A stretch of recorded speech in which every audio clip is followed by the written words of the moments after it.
राज्यात किमान तापमानात वाढ झाली असून थंडी गायब झाली आहे। कमाल तापमानाचा पारा 30च्या पार गेलाय, त्यामुळे उकाड्यात वाढ झाली आहे। आज राज्यात कोरड्या हवामानासह उन्हाचा चटका कायम राहण्याची शक्यता आहे। तर राज्याच्या किमान तापमानात वाढ होण्याचा अंदाज हवामानशास्त्र विभागाने वर्तवलाय। राज्यात मागील 24 तासात सांताक्रूज येथे उच्चांकी 35.1 अंश तापमानाची नोंद झाली, तर उर्वरित राज्यातही तापमानाचा पारा 30च्या पार आहे।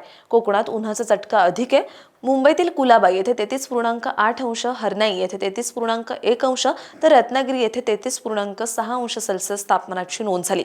तर अहिल्यानगर, संभाजीनगर, बीड, जळगाव, कोल्हापूर, नाशिक, परभणी, धाराशिव, सोलापूर येथे कमाल तापमानाचा पारा 30 पार होता। तर राज्यातील जेऊर येथे निचांकी 12 अंश सेल्सिअस तापमानाची नोंद झाली। आग्नेय अरबी समुद्र आणि लगतच्या लक्षद्वीप क्षेत्र आणि केरळ किनाऱ्यावर वरच्या हवेचे चक्राकार अभिसरण आता लक्षद्वीप आणि परिसरात असून ते समुद्र सपाटीपासून सरासरी 1.5 किलोमीटर अंतरावर पसरलेले आहे। तर कोमोरिन क्षेत्र आणि परिसरात सरासरी समुद्र सपाटीपासून 1.5 किलोमीटरवर एक वरच्या हवेचे चक्राकार अभिसरण आहे।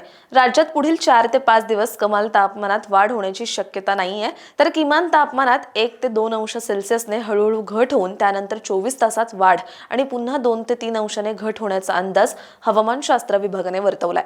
अशाच हवामान अपडेटसाठी अॅग्रोवनला सबस्क्राईब आणि फॉलो करायला विसरू नका।